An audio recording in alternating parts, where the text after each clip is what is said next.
Good day. Welcome.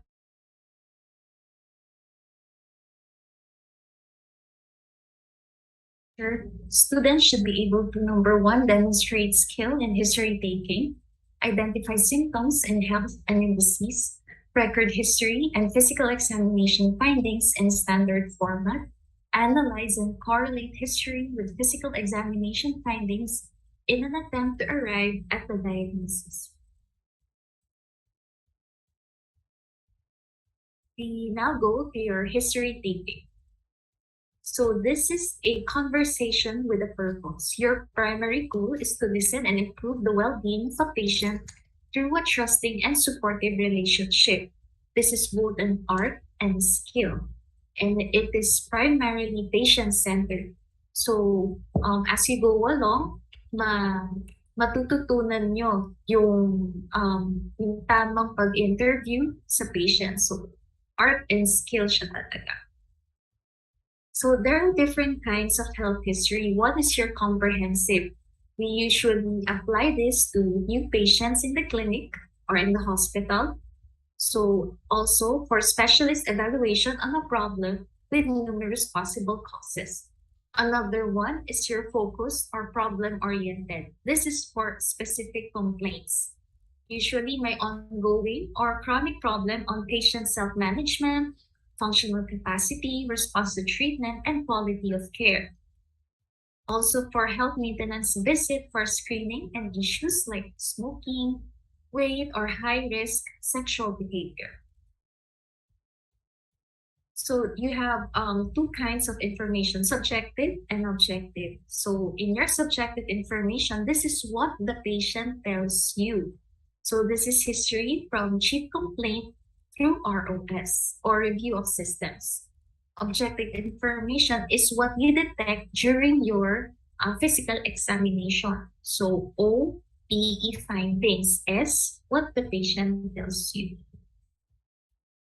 The comprehensive adult health history consists of the following: identifying data and source of the history and the reliability of the source, chief complaint or complaints, present illness, past history, family history, personal and social history, and review of systems.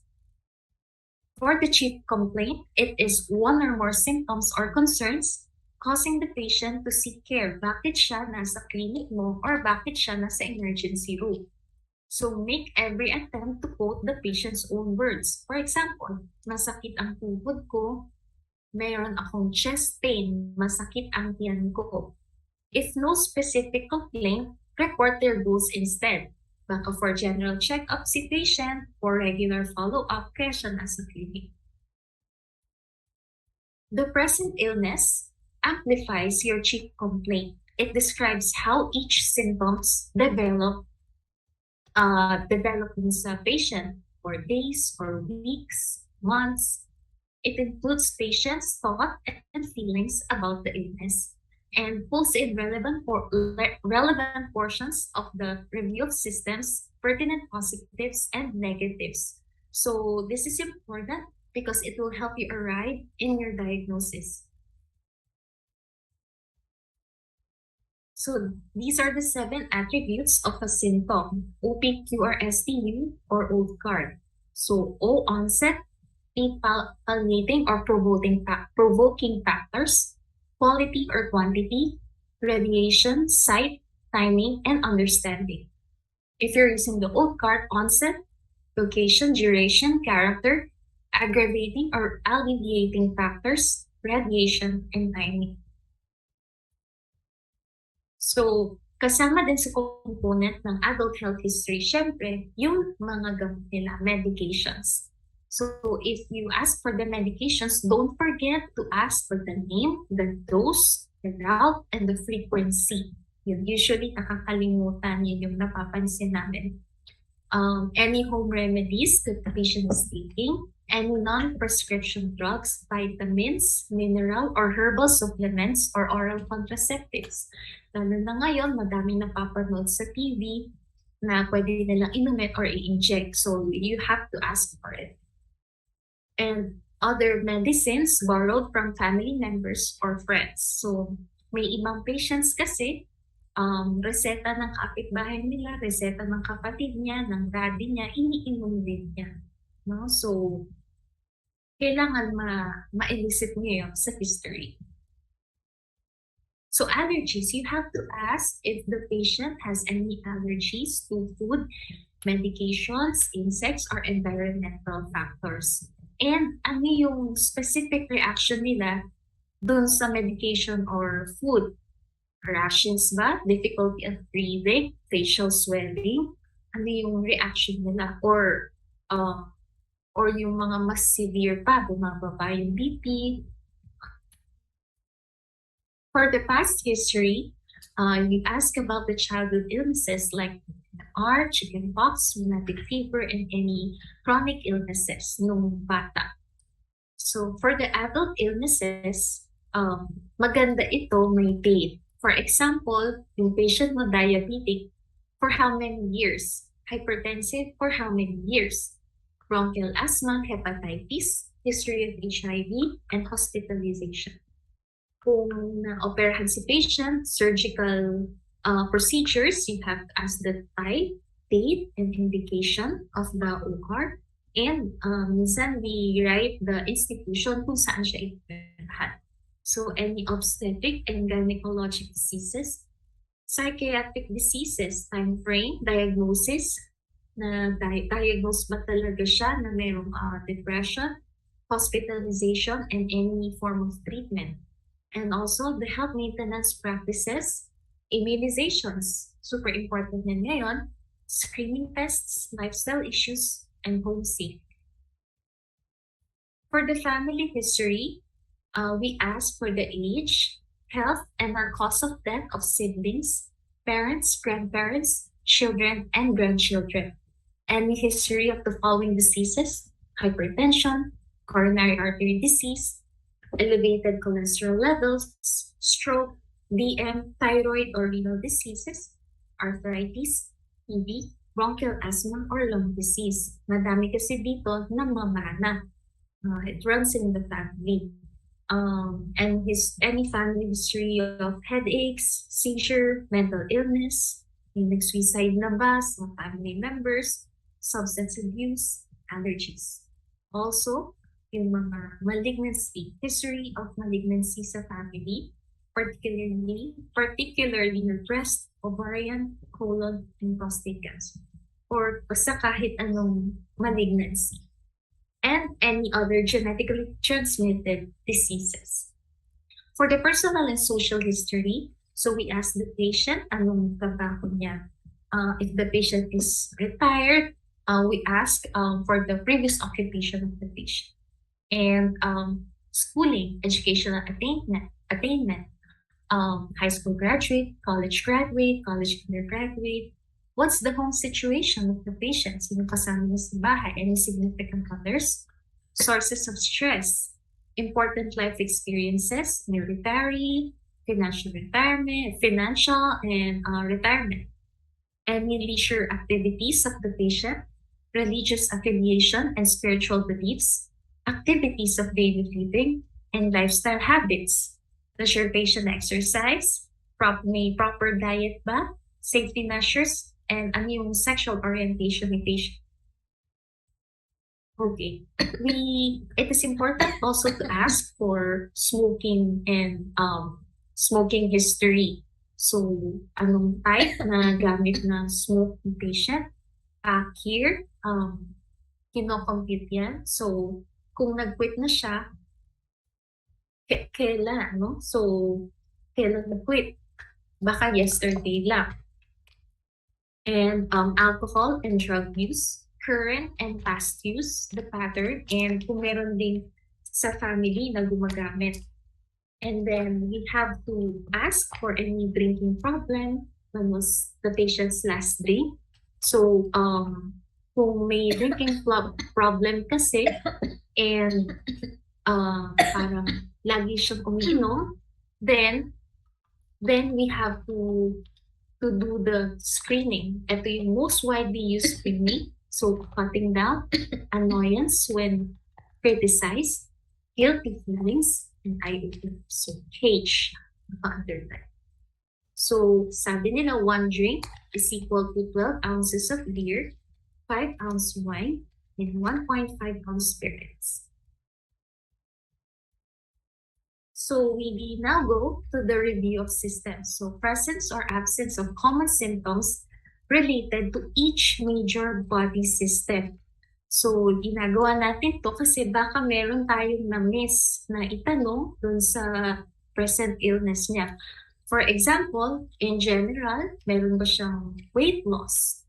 Sa skin niya, meron ba siyang mga itchiness, changes in color, and for respiratory, example, any shortness of breath, difficulty of breathing, orthopnea, or cardiovascular, chest pain, gastrointestinal, dysphagia, melena, hematopecia, and so on.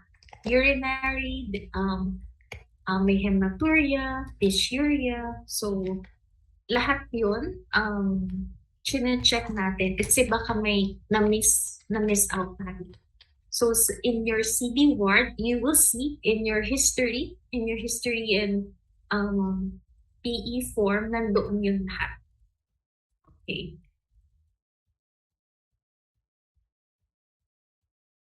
So we now go to your physical examination. So step by step, general survey. Is the patient in cardiorespiratory distress? Alert ba siya? Awake or drowsy? So what's the vital signs of the patient? Blood pressure, cardiac rate, respiratory rate, ultrasound, temperature. So we proceed with the skin, then to the head, eyes, ears, nose, mouth, neck, thorax, cardiovascular, abdomen, extremities, neurologic, and any other additional examination. So step-by-step process yan. We begin with the history, subjective data, what the patient tells you, diba? As we mentioned earlier. Then we go to your objective data. Ano yung nalaman mo through your physical findings, and if the patient has laboratory reports, nandito din siya. Kung pagdating niya sa clinic mo, may mga dala-dala na siyang recent laboratory, dito din siya sa objective data. Okay? And assessment process. So this one, we identify ano yung problem ni patient. So this is our working impression for the patient. So this is important because our plan would depend on our working diagnosis. Ano yung plan natin? Yung mga laboratory tests na i-request pa natin kay patient. Yung medications na iti-take niya. Kung kailangan ba niya ng referrals to specialists and counseling and support. So yun. So history and PE talaga, super important siya to attain, to help you arrive at a diagnosis. So for your assessment, you analyze and you interpret, select and cluster relevant information. You analyze significance and explain logically to the patient. And for the problem lists, kasi kapag na history and PE mo na siya, so kung marami siyang problems, marami kang nakitang problema kay patient, matanda na ang daming problem ni patient. So most active and serious problems first yung i-address mo. Okay? For example, nahirapan siyang huminga and masakit din yung pag-ihi niya. Siyempre, mas serious yung hirap niya sa paghinga. So you have to address it first. Okay? So steps for identifying problems and making diagnosis. So you identify the abnormal findings of your patient. So you localize findings anatomically, cluster the clinical findings, search the cause of the findings, cluster the clinical data, generate hypotheses about causes of patient's problem, test hypotheses, and establish a working diagnosis. Yung parang kanina sinabi natin.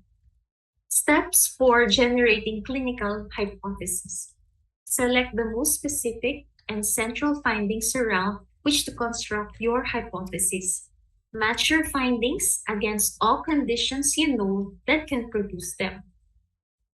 Eliminate the diagnostic possibilities that fail to explain the findings, and weigh the competing possibilities and select the most likely diagnosis. Ayun yung sinabi ko kanina, give special attention to potentially life-threatening and treatable conditions.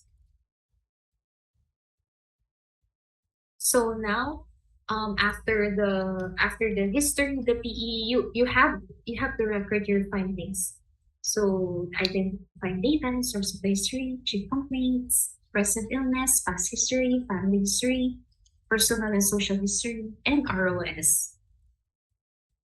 So yan yung mga, and your PE, you have to, syempre, i-record mo siya sa chart. You have to record yung mga na-detect mo sa PE. So this is the checklist for a clear and accurate record. Is the order clear? Do the data included contribute directly to the assessment? Are pertinent negatives specifically described? Are there overgeneralizations or omissions of important data? Or is there too much detail?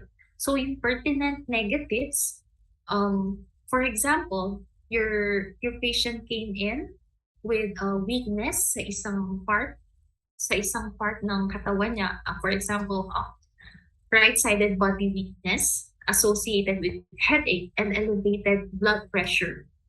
So, pertinent negatives na you need to ask, meron ba siyang nausea and vomiting? Meron ba siyang slurring of speech? Kasi alam mo na yung working impression mo mukhang neurologic. Kasi focal yung deficit ni patient, mataas yung BP niya, may headache siya. So pertinent negatives, kung yun lang yung sinabi niya na pertinent positives, yung pertinent negatives doon, wala ba siyang nausea and vomiting, slurring of speech, yan. Okay. So matututunan nyo yun as you go along. So is there too much detail?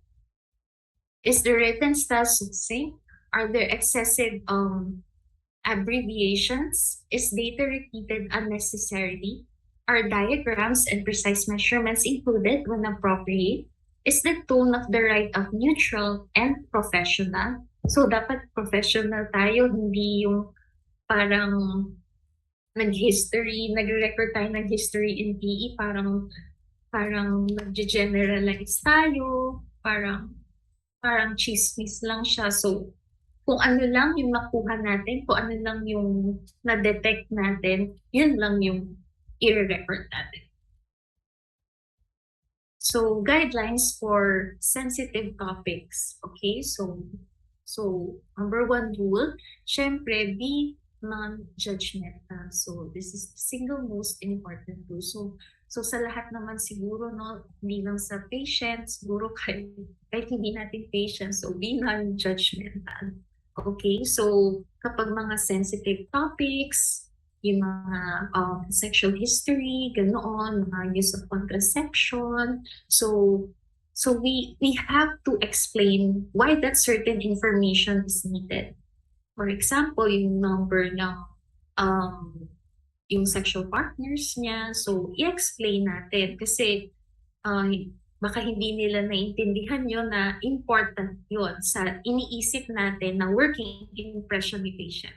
Okay? And find opening question for sensitive topics. Acknowledge discomfort. Denying this lead to avoiding the topic. Okay? So, usually naman, nagiging okay na yung patient basta i-explain mo lang sa kanila na part yun ng paggagamot mo sa kanila, part yun ng management. So you need to know kasi the details for you to be able to help them. So building blocks of professional ethics in patient care. First, of course, do no harm. So incorrect or unrelated information can do harm. Avoiding relevant topics or creating barriers to communication can do harm. And beneficence, this is the you do something for the best interest of the patient. Autonomy. So informed patients have the right to make their own clinical decisions. So lagi yan may consent. So pagdating pa lang sa ER patient, may consent, and lalo na pag mga invasive yung procedure, kailangan may consent yan ni patient. Okay? And collaborative rather than paternalistic clinician-patient relationship. Mas makaka-build ka kasi ng rapport. Confidentiality. So this is one of the most challenging principles kasi syempre privacy yun ni patient. So yung information doon is confidential.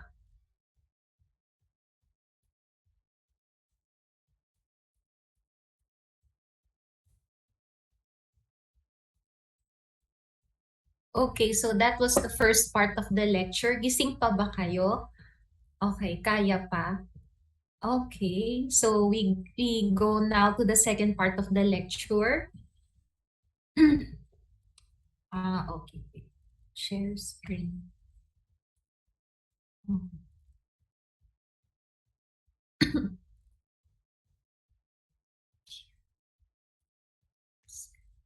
So can you see the slides already?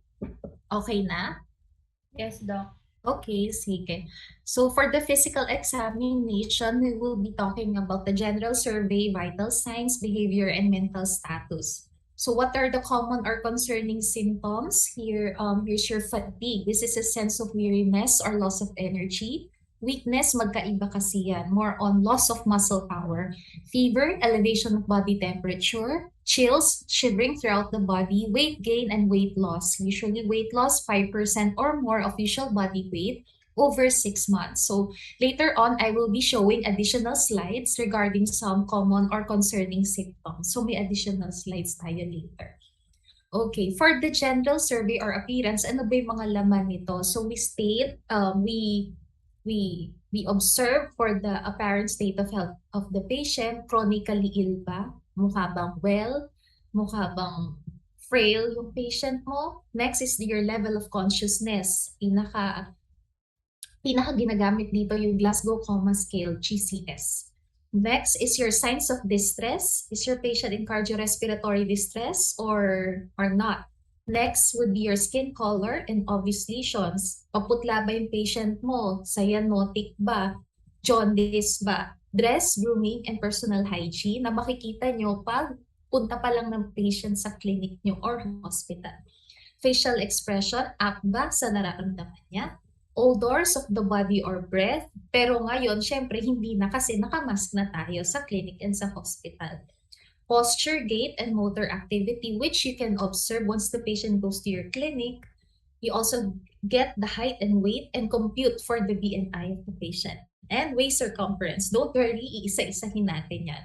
Okay, for the apparent state of health, you can just write, mukha ba siyang chronically ill or acutely ill? Mukha bang frail or fit or robust or apparently well? Ganoon, kung okay naman siya.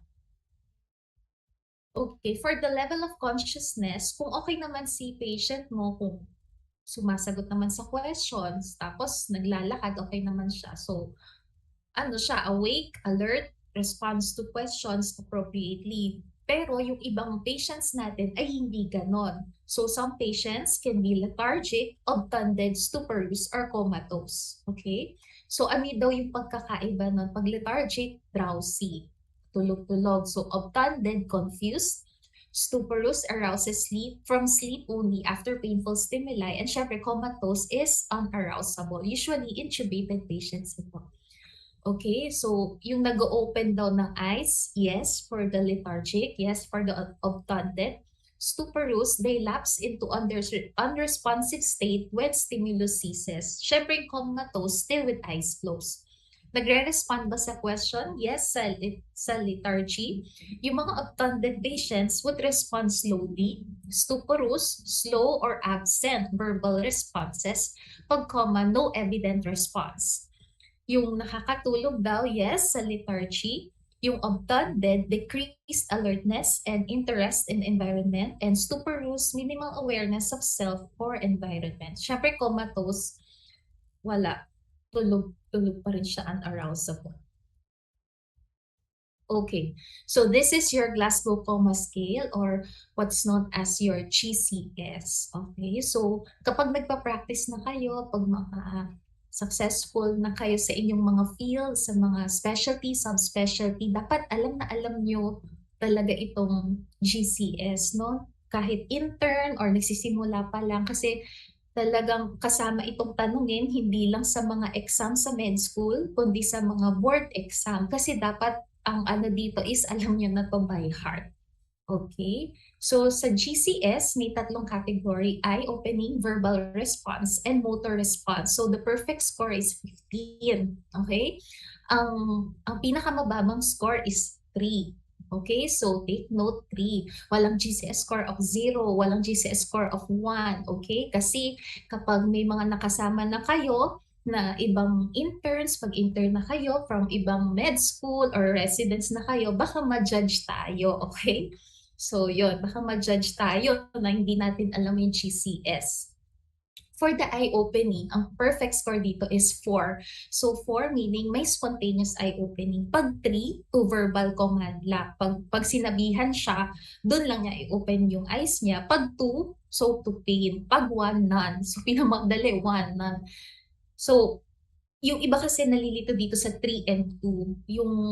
Ang tatandaan nyo lang, syempre, pag mas mababa yung number, mas pangit. Mas nagde-deteriorate yung patient. So, ano yung mas pangit? Nagre-respond sa sasabihin mo, kung niya, tatawagin mo siya, Jet, tapos dilat niya yung mata niya, or kailangan mo siyang external rub. So, mas pangit yung kailangan mong external rub, yung tupin.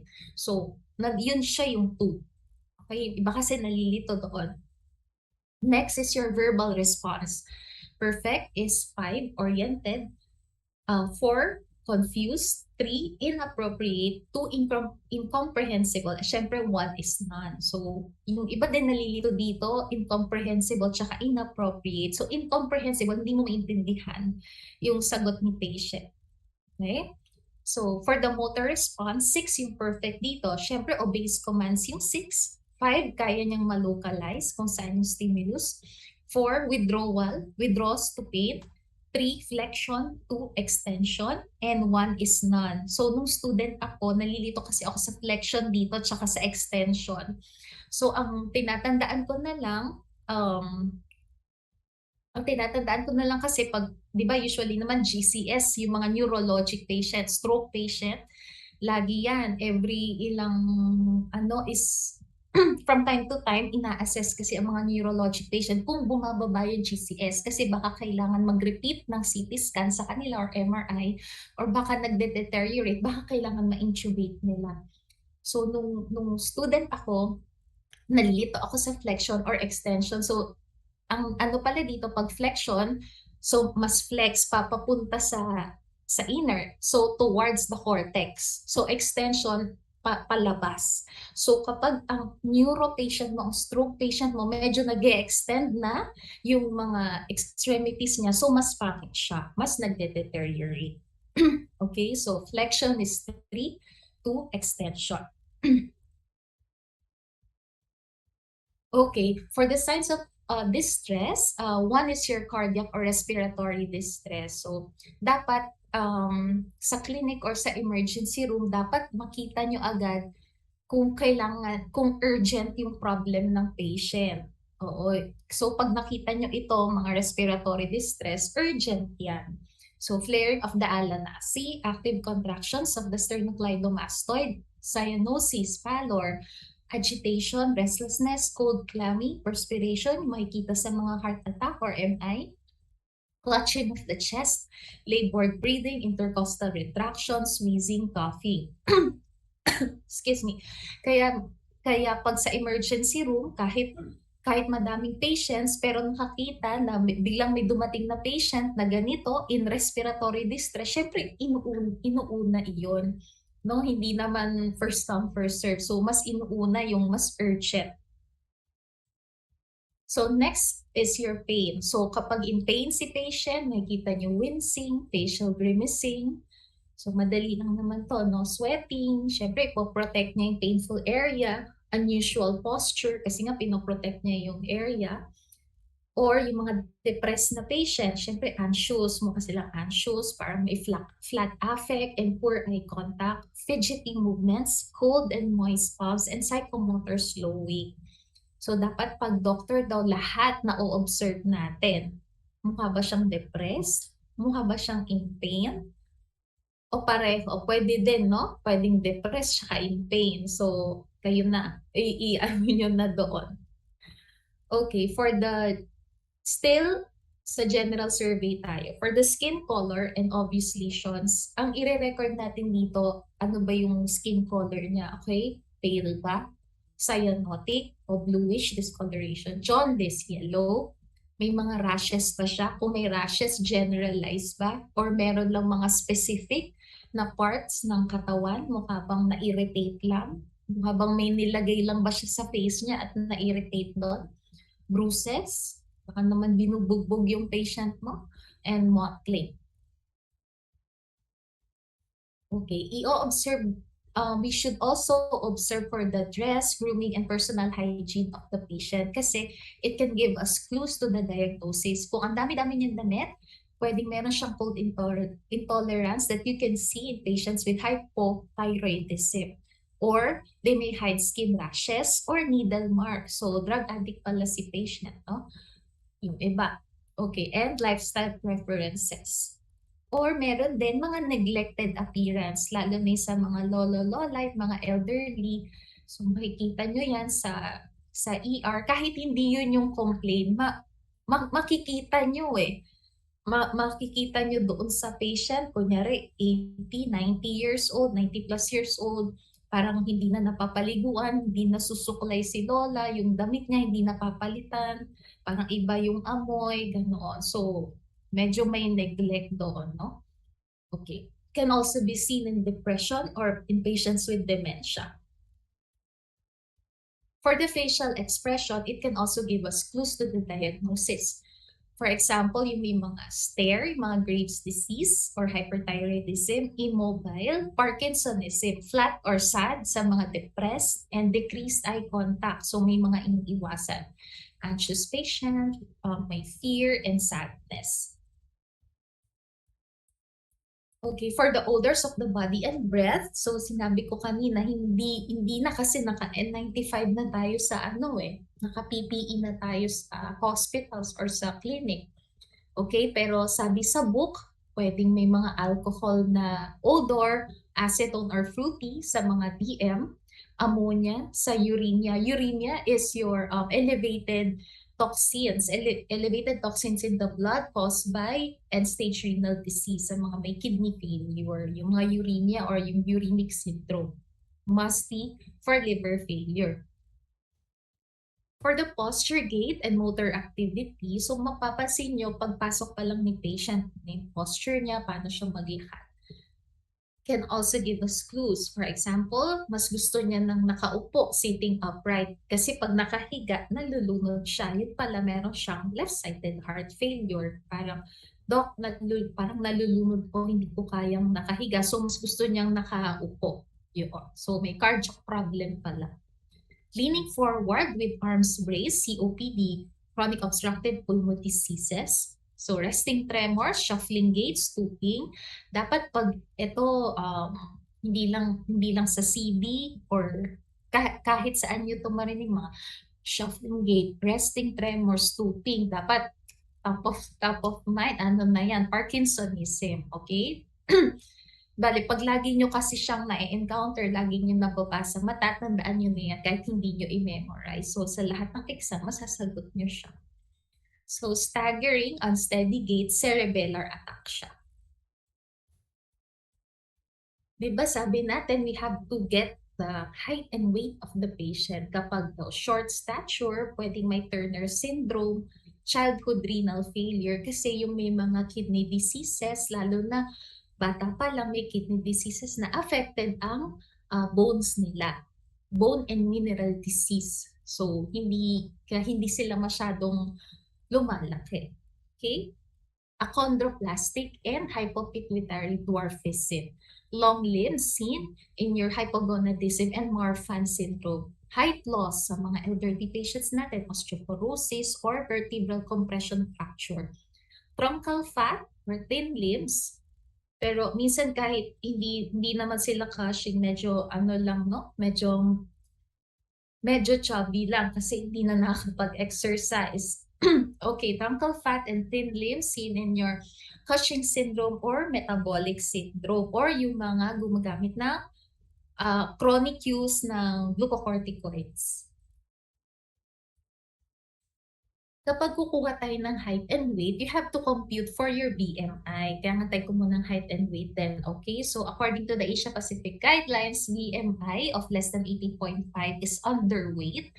23 to 24.9 is overweight. So ang normal, 18.5 to 22.9. Nasa gitna. 25 to 29.9 is obese 1. More than 29.9 is obese 2.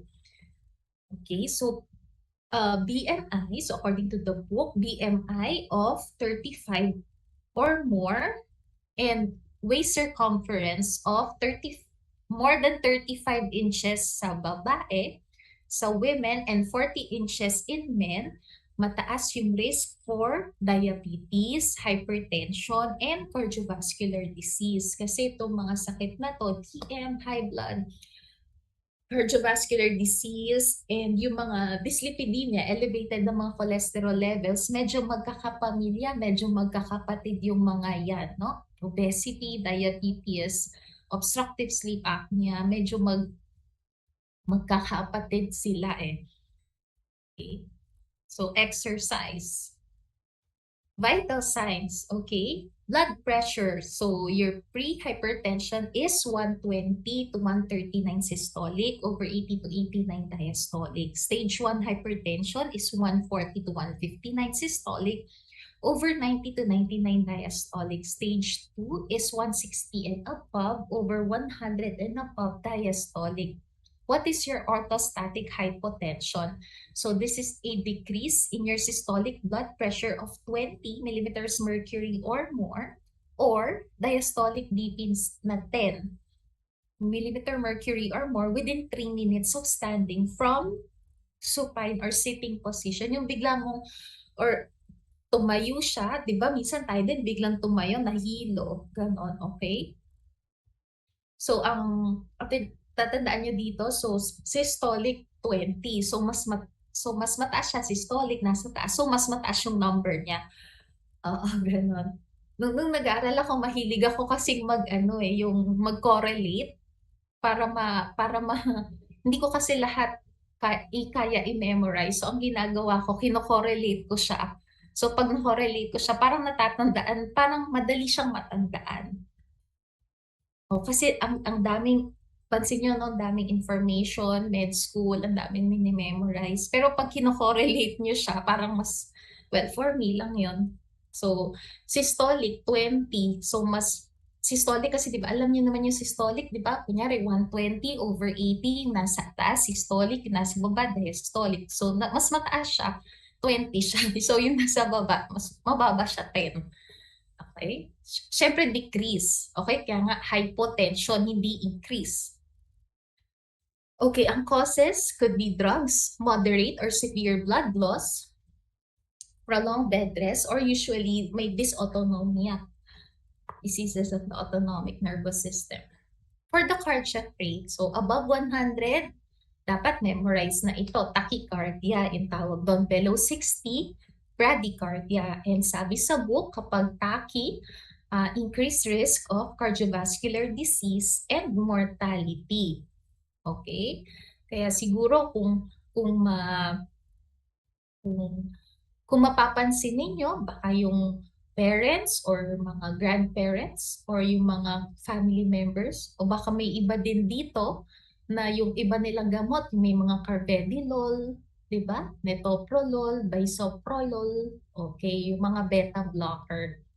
Okay? Sige, pag nasa cardio na kayong part, mas i-discuss yun. Okay, kapag daw irregular yung sa cardiac rate, pwedeng sporadic, like in your sinus arrhythmia, atrial or nodal premature contractions. Regularly irregular will be your ventricular premature contractions. Ito, irregularly irregular, ang pinakasikat dito is your AF or atrial fibrillation.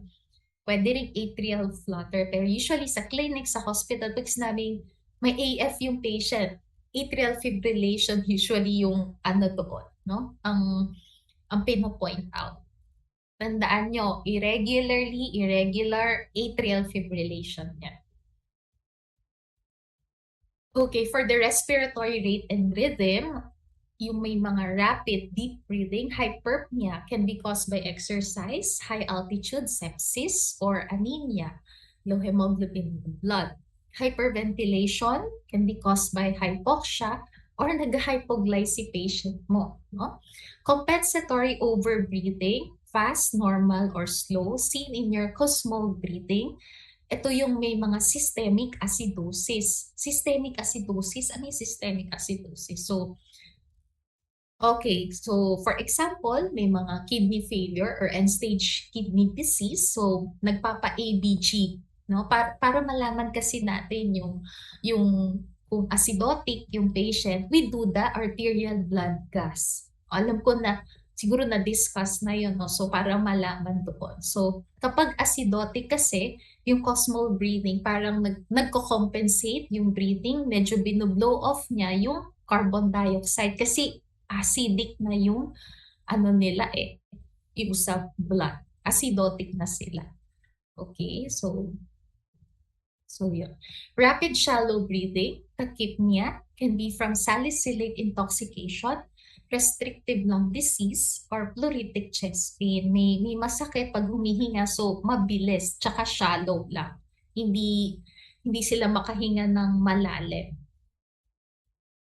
Bradypnea can be also caused by uremia. So makikita niyo, ang dami niyo kung mapapasin niyo, ang daming uremia. Kasi ang daming problems din ng uremia. Sabi ko nga, uremia, elevated ang toxin sa blood caused by end-stage kidney disease, yung mga may kidney failure. So kapag may kidney failure kasi, nagwawala din yung mga electrolytes. So nagiging acidotic sila, nagwawala din yung electrolytes. So ang daming problem. Pwede din drug-induced respiratory depression or increase in your intracranial pressure. Deep breathing, alternate with apnea, Stokes breathing that can be normal in children and aging people. Seen in your heart failure, uremia again, drug-induced respiratory depression, and brain injury, which is bihemispheric. Irregular apnea with deep breaths, ano yun? Biot or ataxic breathing yon. Seen in your meningitis, respiratory depression, and brain injury na nasa medulla. Okay.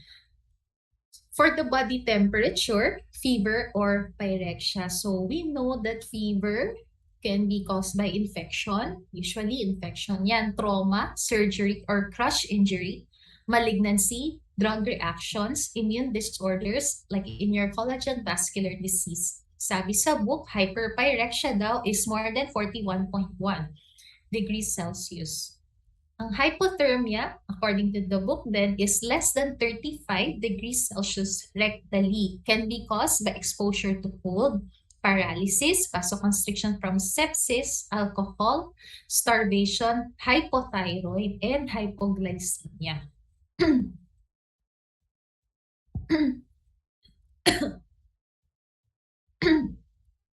Excuse me.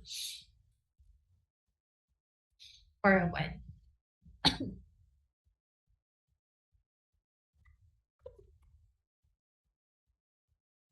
Okay, nasa ano na tayo? Mental status examination. So, MMSEP, this is your mini mental status examination P Philippines, yung pang Filipino, Tagalog, gano'n. Okay, so may mga categories daw yan and may scoring system. So for example, number 1, yung number 1 niya is orientation to time and place. Sa orientation, pwede kasing temporal orientation, yung pwede nyong itanong anong oras ngayon, anong approximate time now, what is the day to day, what is the month, what is the year. Kasi di ba orientation to time and place. Yung place dyan, usually yung spatial orientation. Hindi special, yung relating to space, spatial orientation. So, for example, you can ask, where are we now? What is this place? Ganoon, no? Nasa ang city tayo. Okay. Registration, the patient would need to repeat a few words that you will say. For example, dress, watch, notebook. So, repeat niya yon. Okay? Attention and calculation. Ito, papakompute lang natin si patient. Pero, tingnan din natin, baka mamaya hindi naman marunong mag-compute si patient. So, parang magfo-false, false negative yung ating examination. So, tingnan din natin kung ano yung educational attainment niya. Or kung nakakabasa ba kasi si patient, okay? Calculation, kunyari, okay ma'am, may itatanong po ako sa inyo, may ipapakompute, sabihin niyo po ang sagot. So, kunyari, 100 minus 7, 53, and so on.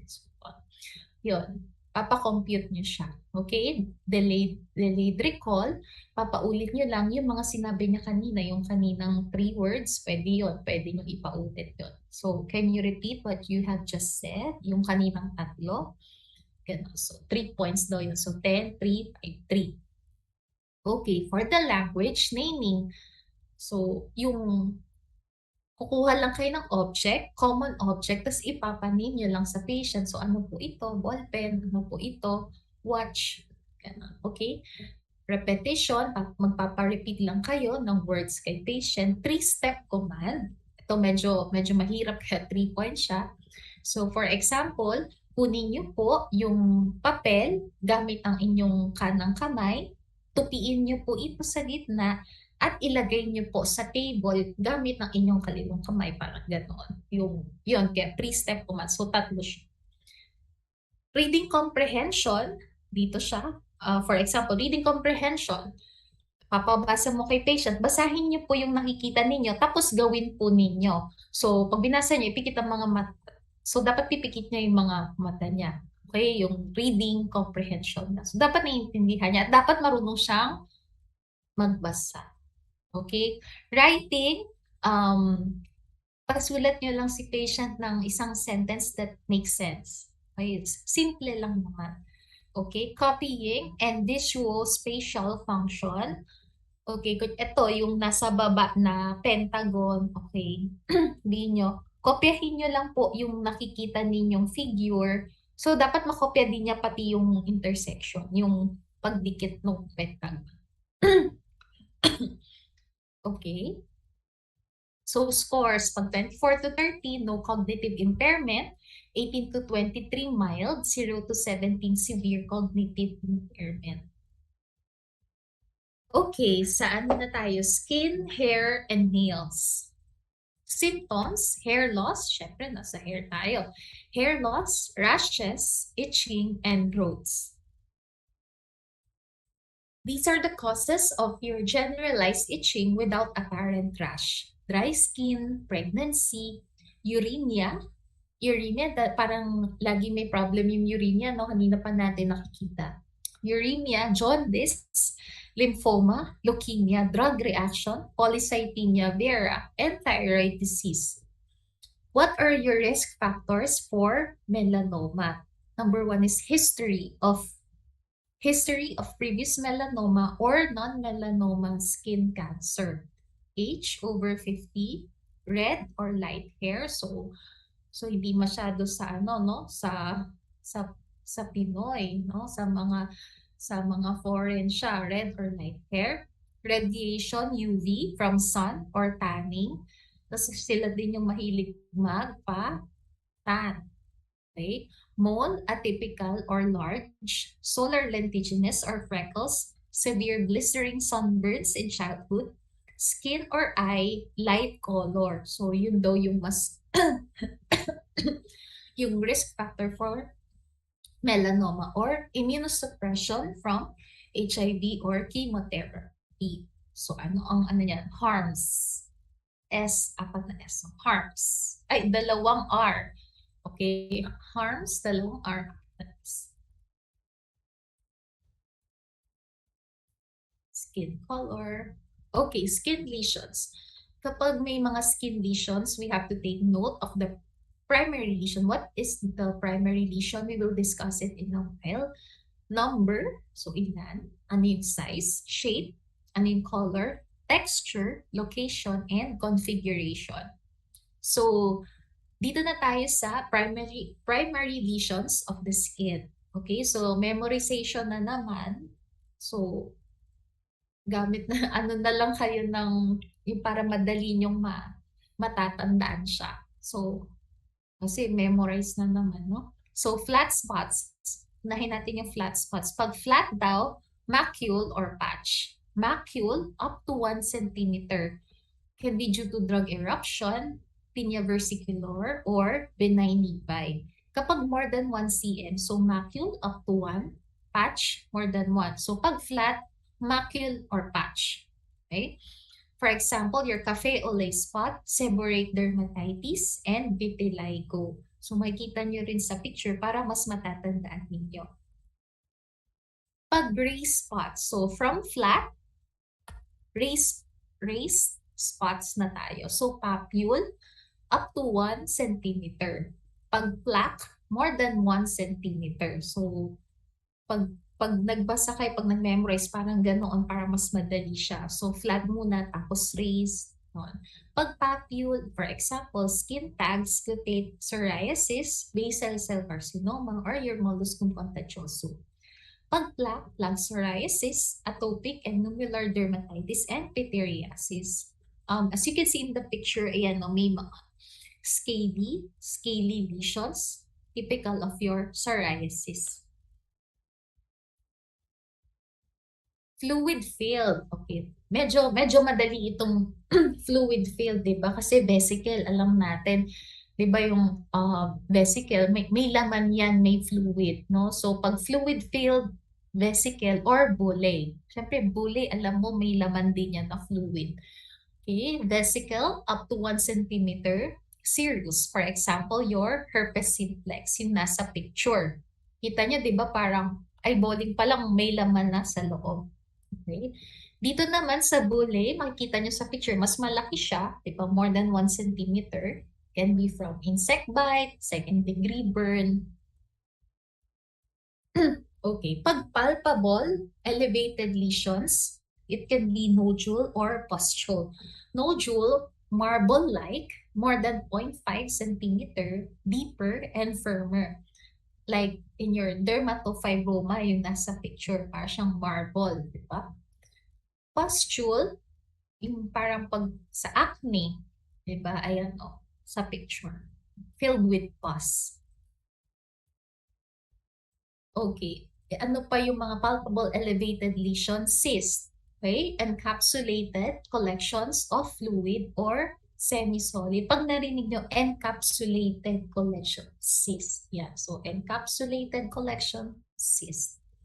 Pag wheal, localized dermal edema that evanesces like urticaria. Siguro yung iba sa inyo nagka-urticaria na dati, may nakain or nag-react sa isang gamot, nag-wheals na rin sila. Alam nyo yan. Parang nagpantal, di ba? Parang nagpantal-pantal. Yung secondary lesions can be keloid, yung sa earlobe, or hypertrophic scar from steroid injections.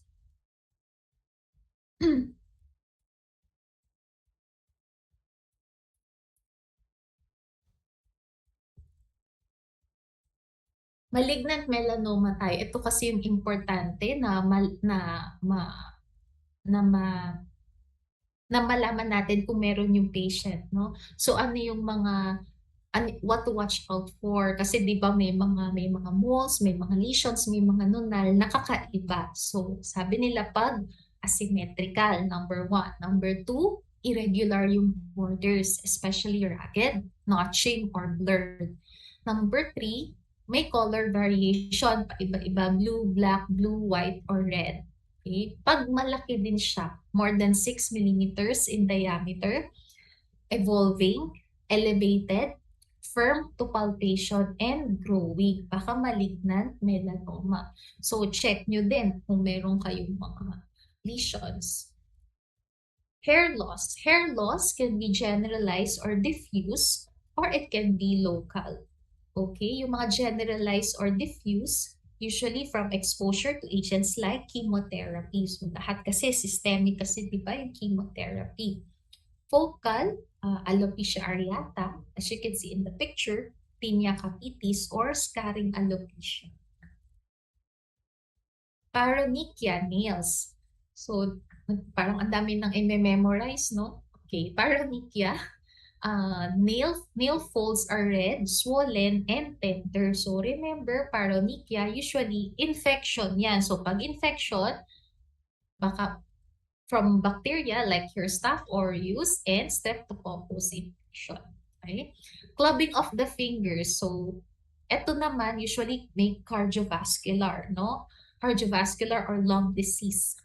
Like in your congenital heart disease, interstitial lung disease, lung cancer, inflammatory bowel disease, and malignancies. Madali lang, paronychia, infection, clubbing, more on mag-isip kayo ng heart disease, lung cancer. Okay? Kasi di ba usually sa exam, minsan binibigay siya as case. Okay? So, yun, yung mga clues.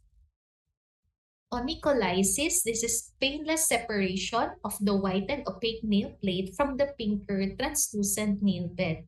Saan ito nakukuha? Pwedeng excessive na pagmamanicure, allergy to nail cosmetics, psoriasis, or fungal infection. Or pwede ding makita sa may hyperthyroid, diabetes, anemia, photosensitive drug reactions, peripheral ischemia, bronchiectasis, or syphilis. Parang ang dami, no? Daming iisipin na entity. Ito, Terry's nails. Pag Terry's nails, yung sa picture, nakikita ninyo, nail plate white with ground glass appearance, distal band of reddish brown. So, seen in your liver cirrhosis, heart failure, and diabetes. Yung Buse line, so medyo madali i-memorize, transverse depression of nail plates, usually bilateral. So transverse depression, Buse line, si Bue yon, transverse depression of nail plates. Can be seen in severe illness, trauma, cold exposure, in Raynaud's disease. Next, ayun yung sa picture o may transverse depression. Okay, pero parang hindi siya makita. Okay. Next is your pitting nails. So, pitting, punctate. Pitting, punctate. So, pareho silang pitting, punctate depression of nail plate. Seen in your tingnan naman, psoriasis, Reiter syndrome, alopecia areata, atopic or chemical dermatitis.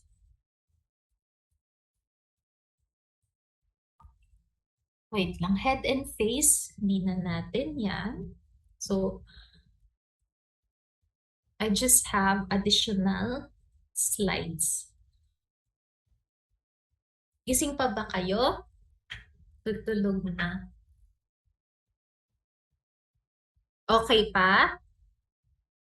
Okay pa. Yes po, Doc. Dapat gagalingan nyo lalo. Second year na eh. Oo. Ilang sections ang second year? 4? Ang A? Yes, Doc, 4 sections. 4 Tapos section. yung i-read po. So, 5. Isa yung B. CDB isa. Isa ata o dalawa? I'm not sure. Okay, sige. Pero gusto ko yan na meron kayong background, no? Nag-lecture din ako kasi sa ibang sections ng CBA. Parang kayo lang yung may background. Pero yung iba wala pa eh. Baka hindi pa nila nada-download. Pero okay din kung okay lang daw ba yan? Wala naman daw problem. Okay lang siguro yan. No? May ano naman eh, FUNRMF. Ganoon. Oo. Pero ewan ko, kasi kayo lang yung nakita ko na ganyan eh. Parang okay naman, at least maano kayo na from section 2B. Okay. So I just have some additional slides. Okay. Okay. Slideshow. Okay. So, nakikita niyo naman yung slides, no? Okay. So, kung matatandaan ninyo, meron tayong diniscuss kanina na common concerning symptoms of the patient. So, one is your fatigue.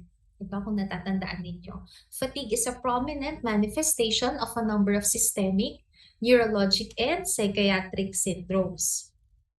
Refers to the subjective human experience of physical and mental weariness, sluggishness, low energy, and exhaustion. So there is a difficulty initiating or maintaining voluntary mental or physical activity. Minsan, hindi lang pala sa patient, minsan sa student din, no? Pwede ding magkaroon ng fatigue. Okay? It is usually brought to medical attention only when it is either of unclear cause, fails to remit, so hindi gumagaling, or the severity is out of proportion with what would be expected for the associated trigger. How do we approach the patient with fatigue? Siyempre, history na naman, no? So, magandang foundation talaga ang magandang history and PE kasi talagang magagamit nyo yon sa lahat. So, detailed history, focusing on the quality, pattern, time course, associated symptoms, and alleviating factors of fatigue. It is important that we distinguish fatigue from excessive sleepiness. Baka naman may iniinom na sleeping pills si patient, or may sakit siya or hypothyroid pala siya, laging tulog ng tulog. Okay? Dyspnea on exertion. Ano naiisip ninyo pag may dyspnea on exertion? Baka cardiac pala siya. No? Kaya siya napapagod kasi baka naman heart failure yung patient mo, kaya siya madaling mapagod. Dok, madali po akong hingalin, konting lakad ko lang, nahihingal na ako, konting akyat ko ng hagdan, hingal. No? So may cause, may heart failure siya, may pwede kasing gamot na pwede ibigay sa kanya. So, i-distinguish kasi natin yun sa fatigue. Hindi lahat, fatigue lang yan, fatigue, okay? Exercise intolerance and muscle weakness. Lalo na muscle weakness, kaya pala weak, kaya pala mahina yung muscle niya. May neurologic problem, di ba? Di ba neurotransmission? Di ba napag-aralan niyo yan sa neuroanatomy? Okay, so pag mga ganun kasi may cause pala. Okay, so we have to address it. If there is fever, chills, night sweats, or weight loss, there can be presence of infection or malignancy. So anong naiisip ninyo pag yung patient may lagnat, nag-chills, may night sweats, or weight loss? Anong naiisip ninyo? Tapos Pilipino, nandito sa Pilipinas.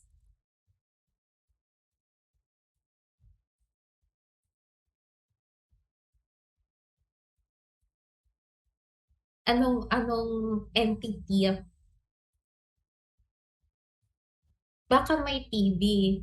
Okay, so baka may TB kasi dito sa Pilipinas, gano'n, rampant ang tuberculosis, may fever, chills, night sweats, weight loss. Yan, baka may TB. So, a careful review of medications of the patient. Baka pala meron isa dun sa medications niya na can cause excessive sleepiness. Kaya parang pagod na pagod siya lagi. Social history. Ano ba yung nakaka-stress sa kanya? Life stressors, work hours, baka wala na siyang tulog, napagod na siya, no? Burnout na. Yung social support network niya and domestic affairs. So we should screen for intimate partner abuse. So hindi lang partner violence, kundi yung mga violence sa loob ng home, mga domestic violence. So kaya pala siya ganoon. Okay? Physical examination is guided by the history, yan na naman, and differential diagnosis. We have to do a detailed mental status examination with particular attention to symptoms of depression and anxiety. neurologic exam is required to determine whether objective muscle weakness is present. So may mga test tayo dyan. Ito, yung confrontational testing. Full power can be generated for only a brief period before the patient suddenly gives way to the examiner. Breakaway weakness, yan daw yung sa may mga fatigue. Okay, this is in contrast with weakness due to lesions in the motor tracts or lower motor unit. Guys, if you hear or if you read motor tracts, mga corticospinal, lower motor unit, neurologic yan. Diba? Naalala nyo sa neuroanatomy, motor tracts, corticospinal, mga motor units, so neurological. Kapag po neurological, the patient's resistance can be overcome in a smooth and steady fashion and full power can never be generated. So neurologic yung problem niya. Kaya siya may weakness. Fatigable weakness. So another example of neuromuscular transmission problem. So power is full when first tested, but becomes weak upon repeat evaluation without interval rest. Okay, neuromuscular yan. So screen for signs of cardiopulmonary disease, kasi baka mamaya heart failure pala yung patient mo, kaya madaling mapagod. Malignancy, lymphadenopathy, organomegaly, infection, liver failure, kidney disease, malnutrition, endo abnormalities, and connective tissue disease.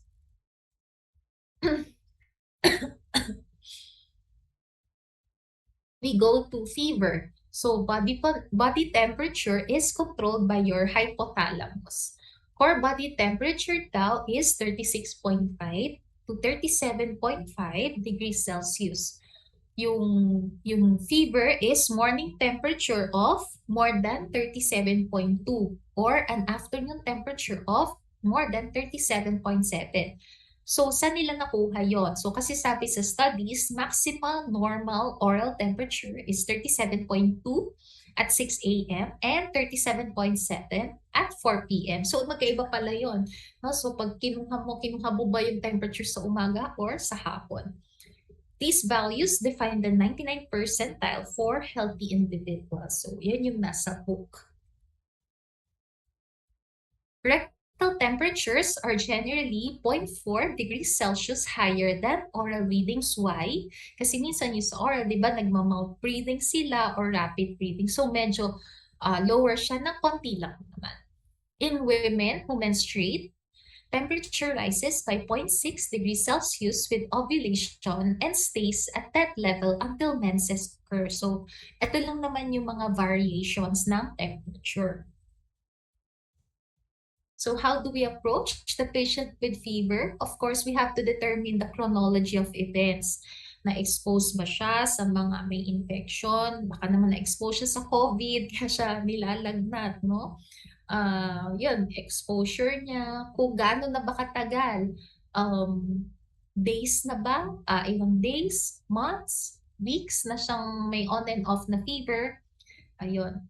The following may have active infection in the absence of fever because of a blunted febrile response. Newborns, elderly patients, patients with chronic hepatic or renal failure, and patients taking glucocorticoids are being treated with an anti-cytokine. Dok, ano itong active infection in the absence of fever, ganyan. Okay, for example, sa elderly patient. So, pinunta sa'yo sa clinic, hindi kumakain, walang gana, nagtutulog-tulog, okay? Nagtutulog-tulog si lola or si lolo, parang iba yung wisyo niya, parang iba-iba yung mga sinasabi, tapos nakita mo meron palang UTI siya, tapos tatanungin ni patient, wala namang lagnat, wala naman pong chills, no? So, hindi kasi sila makamount ng, ito kasi newborns, elderly, may chronic hepatic or renal failure, mga immunodeficient sila hindi sila ganun makamount. Hindi sa atin na malalakas yung resistance natin, yung immune system natin. Diba? Diba, nung unang COVID vaccine, diba, sa atin, pag-inject after 24 hours or within 24 hours, nilalag na tayo. So, yung immune system kasi natin robust. Okay? So, sa kanila, blunted in febrile response. So, if atypical. Atypical yung symptoms ng infection. So actually, mas mahirap yun. Wala ngang fever, pero nagtutulog-tulog, di ba?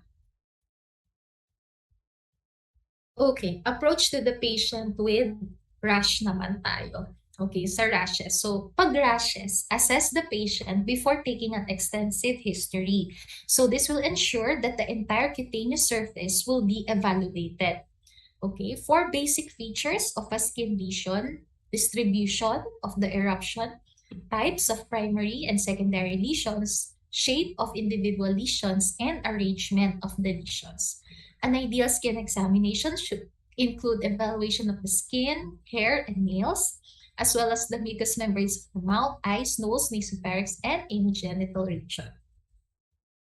So, picture lang siya. Ito yung mga distribution ng common dermatologic diseases and lesions. So, ito yung mga usual, kung saan sila usually nakikita, pero pwedeng sa iba din na part.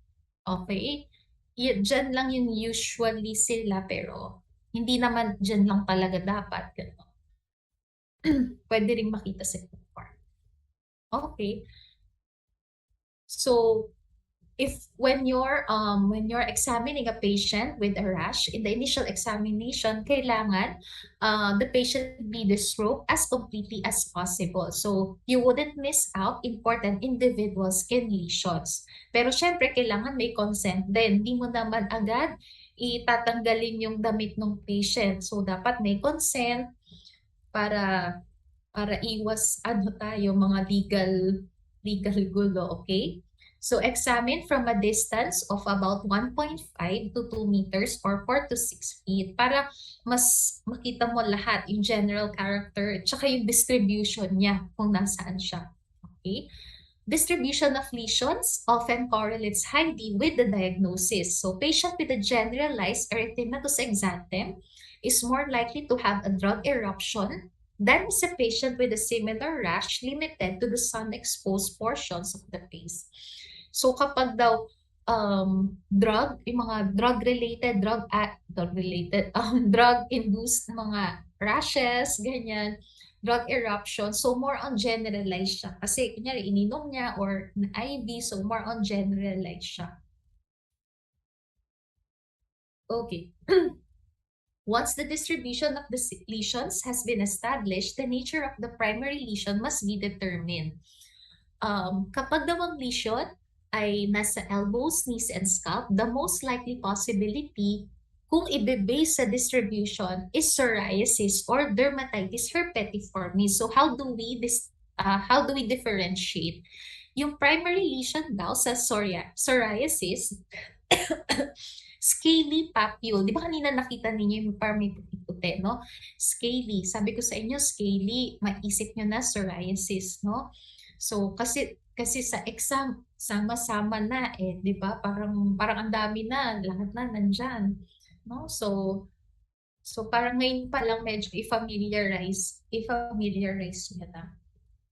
Mahirap kasi siyang aralin kapag kunyari, bukas na yung exam, gano'n. Tapos aaralin nyo pa lang siya lahat ngayon. Kunyari, tomorrow morning na yung exam. Ngayon nyo pa lang siya makikita, ngayon nyo pa lang ipa-familiarize. Tapos ang dami ng lesions. Okay? So, para konti na lang yung i-memorize nyo.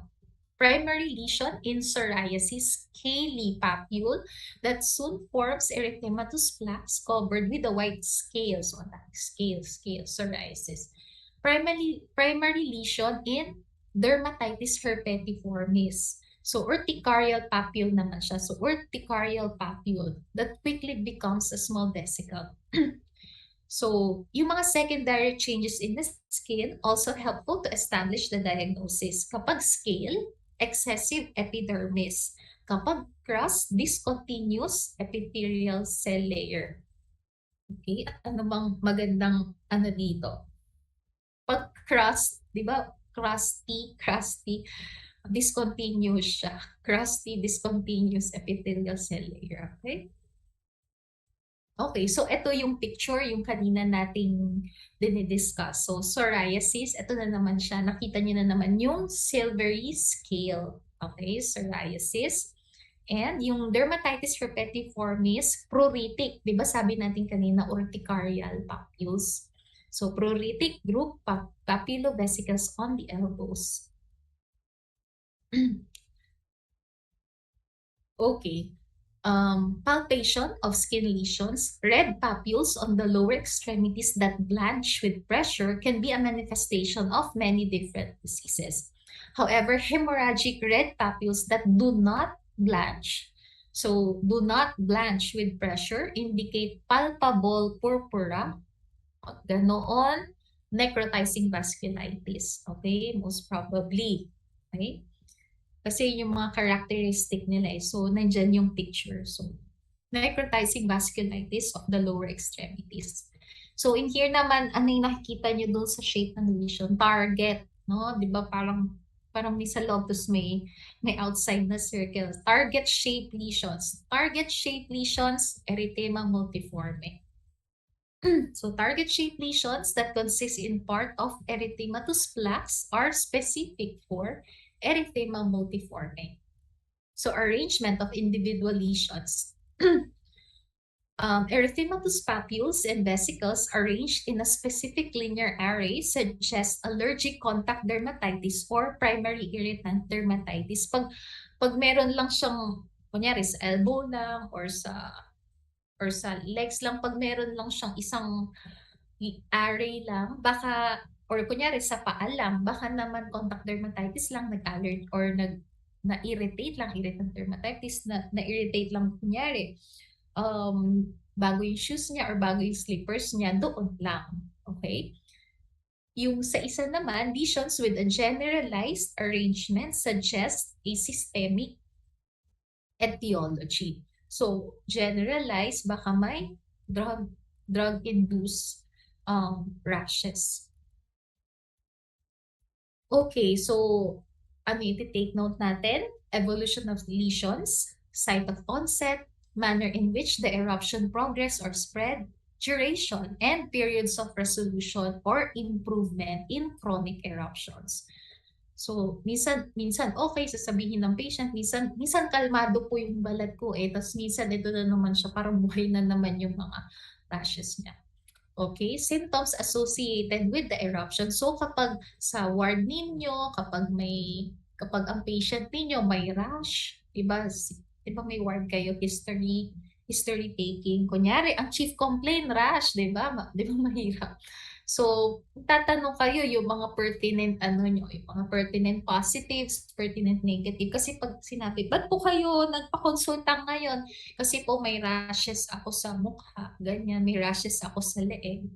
So, eto na yung mga symptoms na associated na pwede niyong tanungin para masulat ninyo sa history niyo. Itching, burning, pain, numbness. So, what if anything has relief symptoms? Time of the day when symptoms are most severe. So, ano yung mga current or recent medications prescribed as well as over-the-counter? Kung matatandaan nyo kanina, di ba? Yung sabi ko, medications, name of the medications, dose, route, frequency, lahat reseta or hindi man nire-reseta sa kanila. Associated systemic symptoms, fever, malaise, arthralgias, ongoing or previous illnesses, history ng allergy, syempre. Presence of photosensitivity, ROS, para wala tayong ma-miss up. Family history, and social, sexual, or travel history. So that is the last slide. Isesend ko na lang kay Dr. Gatdula yung additional slide. Tapos sasabihin ko isend sa mga, hindi ko alam kung meron kayong website ba sa mga lectures or isesend niya sa coordinator or i-upload sa isang site. Tatanong ko na lang kay Dr. Gatdula. Dr. Gatdula is a third-year resident na third year na ba si EJ? Third year resident na second year coordinator. Okay, kung may problem kayo, so i-coordinate nyo sa coordinator ninyo, tapos pwede niyang tanungin si Dr. EJ. Okay, so do you have any questions?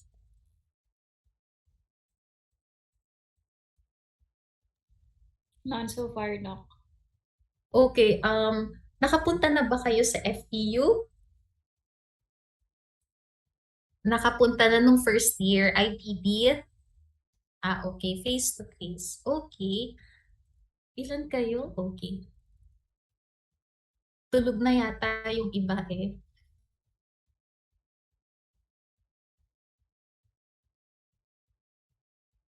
Gising pa daw sila. Or kakagising lang.